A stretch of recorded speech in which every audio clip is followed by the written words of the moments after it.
اللہ تعالیٰ فرماتا ہے کہ ہم کافروں کو بھی اور جن معبودوں کو یہ پوج رہے ہیں ان کو بھی دوزخ میں ڈالیں گے. اور پھر اللہ تعالیٰ فرماتا ہے کہ اگر یہ ان کے معبود ہوتے تو دوزخ میں ان کے ساتھ تو نہ ہوتے. تو یہ جو بت، وہ پتھر جن کے بت تراشے گئے، ان کو اللہ تعالیٰ دوزخ میں اس لیے ڈالے گا تاکہ کافروں کی حسرت میں اضافہ ہو کہ یار ان کو ہم پوجتے رہے، یہ بھی ہمارے ساتھ ہے. اب دوزخ کے اوپر 19 فرشتے ہیں تو فرشتوں کو عذاب تو نہیں ہو رہا. اللہ ہی اللہ ہے جی. یقین کریں کہ یہ جو چیزوں کی کوالٹیز ہیں یہ بھی اللہ کی وجہ سے. وَإِن كُنتُمْ فِي رَيْبٍ مِّمَّا نَزَّلْنَا عَلَىٰ عَبْدِنَا، اور اگر تمہیں یہ شک ہو، کوئی شک ہو اس چیز کے بارے میں جو ہم نے اپنے بندے پر نازل کی ہے، یعنی قرآن. یہ قرآن جو اللہ کی کتاب ہے، جو نبی علیہ السلام کا واحد معجزہ ہے، جس کی بنیاد پہ دعوی نبوت ہے، اس کے بارے میں اگر تمہیں کوئی شک ہو کہ یہ کتاب انہوں نے خود گھڑ لی ہے یا یہ کتاب اللہ کی طرف سے نہیں ہے، کوئی انسانی کوشش ہے، فَأْتُوا بِسُورَةٍ مِّن مِّثْلِهِ، تو تم بھی کوئی اس سے ملتی جلتی ایک صورت ہی بنا کے لے آؤ. وَادْعُوا شُهَدَاءَكُم مِّن دُونِ اللَّهِ، اور بلا لو مدد کے لیے اپنے جتنے حمایتی ہیں اللہ کے سوا. ان کنتم صادقین، اگر تم سچے ہو. اللہ کے سوا جتنوں کو بلانا ہے تم بلا لو. جنوں، بلکہ سورہ بنی اسرائیل میں تو آتا ہے کہ سارے جنوں انس بھی مل کے اگر اس طرح کی کوئی کتاب بنانا چاہیں تو کتاب نہیں بنا سکیں گے. اچھا، یہ قرآن حکیم میں مختلف جگہ مختلف یعنی چیلنجز آئے ہیں. سورہ ہود کے اندر بھی، سورہ یونس میں بھی. سورہ ہود کے اندر تو 10 صورتوں کا ذکر ہے کہ 10 صورتیں بنا کے لے آؤ اگر بنا سکتے ہو. سورہ یونس میں ہے کہ ایک صورت اس سے ملتی جلتی کو بنا کے لے آؤ، ایک صورت بنا کے لے آؤ. یہاں پہ تو آخری چیلنج ہے کہ کوئی ملتی جلتی، چلو اگر مکمل نہیں تو کوئی قریب قریبی کوئی صورت بنا کے لے آؤ. تو یہ کوئی مشکل کام تو نہیں تھا. قرآن حکیم کی تو ایک بڑی چھوٹی سی صورت ہے، سورۃ الکوثر. انا اعطیناک الکوثر فصل لربک وانحر ان شانئک ھو الابتر. اس کی بھی کوئی کاپی نکالی جا سکتی تھی ایسے لوگوں کی طرف سے جو یعنی اتنے فصیح اللسان تھے کہ وہ دوسروں کو اجمی کہا کرتے تھے. ان کو اپنی زبان کے اوپر اتنا ناز تھا، فی البدی وہ عام جو گفتگو ہے اس کو بھی شاعری کے انداز میں بیان کر دیا کرتے تھے. لیکن یہ تاریخ میں نہیں ملتا کہ کسی نے یہ چیلنج اس طریقے سے قبول کیا. اتنی شرم و حیا ان کے اندر بھی موجود تھی. ویسے آج کل کچھ لوگوں نے تب آزمائی کرنے کی کوشش کی ہے، وہ صورتیں بنا کے اس کو ملتے جلتے الفاظ کے ساتھ پھر قرآن کے سٹائل میں اسے تلاوت کر کے یوٹیوب پہ اپلوڈ بھی کیا ہوا ہے. اس میں میرا ایک کلپ بھی آیا تھا، آپ یوٹیوب کے اوپر دیکھ سکتے ہیں، اپلوڈڈ ہے. قرآن سے ملتی جلتی جو صورتیں ہیں اس کے حوالے سے. تو میں نے بتایا تھا اس طریقے سے نہیں ہے. یہ جو اس کی ججمنٹ جو ہے وہ عربی لنگوسٹک کے لوگ کریں گے.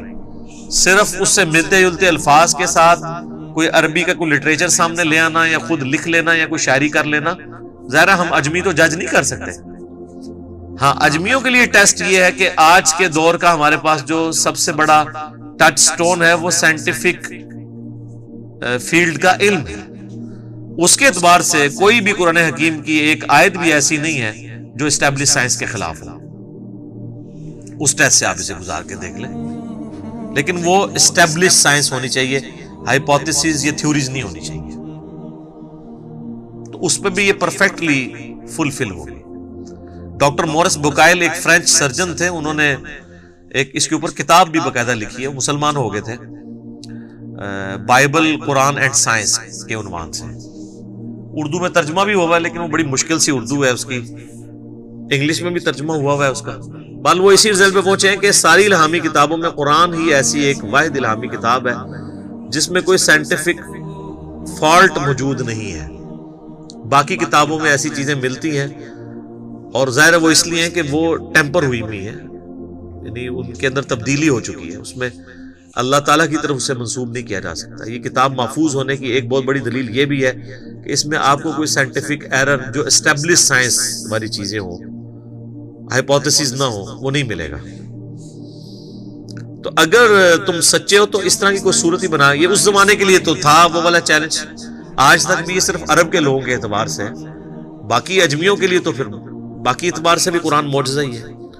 فَإِن لَمْ تَفْعَلُوا، اور پس اگر تم ایسا نہ کر سکو، وَلَن تَفْعَلُوا، اور تم ہرگز ایسا نہیں کر سکو گے۔ اللہ تعالیٰ نے اس پہ اپنا اوپینین بھی دے دیا ہے کہ یقیناً تم کر بھی نہیں پاؤ گے۔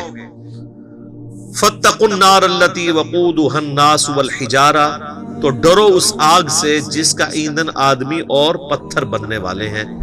اعدت للکافرین، جو اللہ نے تیار کر کے رکھی ہے انکار کرنے والوں کے لیے۔ اچھا، یہ کافرون کا ترجمہ یا مسلمون کا ترجمہ جو ہے نا، وہ ہم عموماً تو کر رہے ہوتے ہیں مسلمان اور کافر، اصل جو ترجمہ ہے نا مؤمنون کا یا مسلمون کا، سر تسلیم خم کرنے والے، بات ماننے والے، اور کافر وہ ہیں جو بات نہیں ماننے والے۔ کوئی مسلمان بھی کافر ہو سکتا ہے اور کوئی کافر بھی مسلمان ہو سکتا ہے کہ کوئی صحیح بات مان لے۔ وہ ایک تو وہ ٹرم والا ایمان ہے نا جو ہم ایز اے اصطلاح استعمال کرتے ہیں، جو کلمہ پڑھ لے اور وہ 5 بنیادی چیزوں پہ چلے۔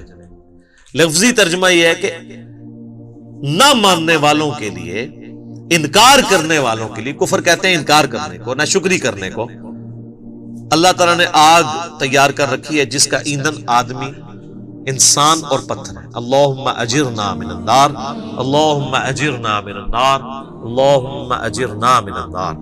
صحیح مسلم میں حدیث ہے، نبی علیہ السلام ایون نماز میں بھی جب کبھی آیات آتی تھی جہنم سے ریلیٹڈ تو آپ علیہ السلام اللہ سے جہنم کے اگینسٹ اللہ تعالیٰ کی پناہ طلب کیا کرتے تھے، اور جب جنت کی آیات آتی تھی تو اللہ تعالیٰ سے جنت کا سوال کیا کرتے تھے۔ یہ سنت ہے۔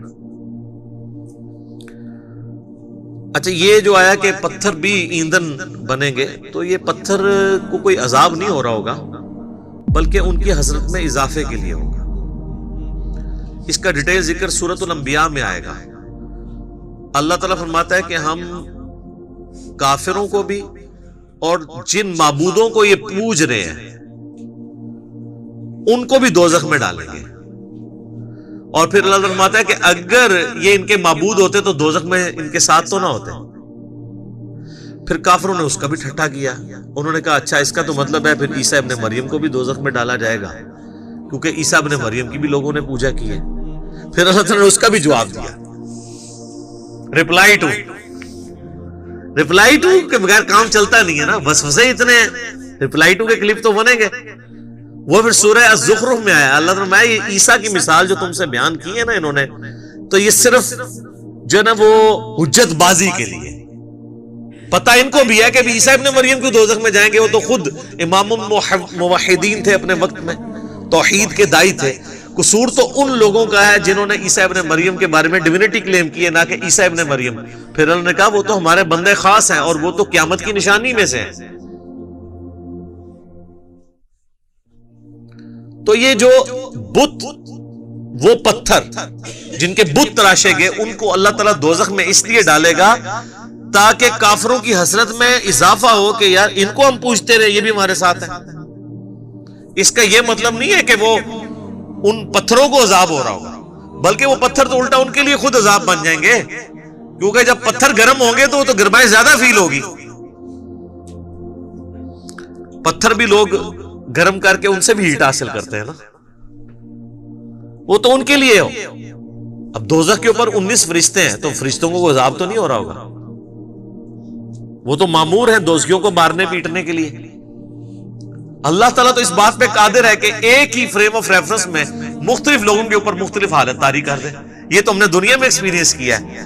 آپ میں سے اگر کسی کو ملیریا ہوا ہو سخت گرمیوں میں تو اسے تو 2 رضائیاں بھی اڑا دی جائیں تو اس کی ٹھنڈ نہیں ختم ہوتی، باقی تو گرمی سے اف اف کر رہے ہوتے ہیں، اور اس کو ٹھنڈ اتنی لگی ہوتی ہے کہ وہ کہتا ہے میرے اوپر اور اڑاؤ۔ ایک ہی جگہ پہ ٹیمپریچر بے شک 40 تک پہنچ چکا ہوا ہے، اس کو ٹھنڈ لگ رہی ہے، حالانکہ ایکچوئل وہاں پہ گرمی ہے۔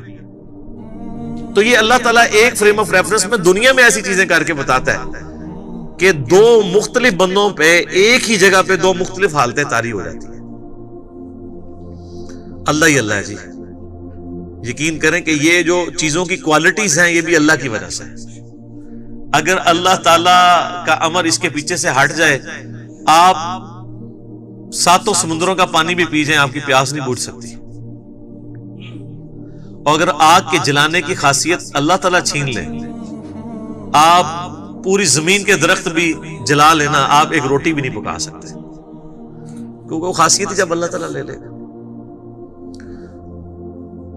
تو یہ دوزخ میں ان کافروں کے ساتھ پتھروں کو اس لیے جلایا جائے گا تاکہ ان کی حسرت میں اضافہ ہو، نہ کہ ان پتھروں کو عذاب دیا جائے.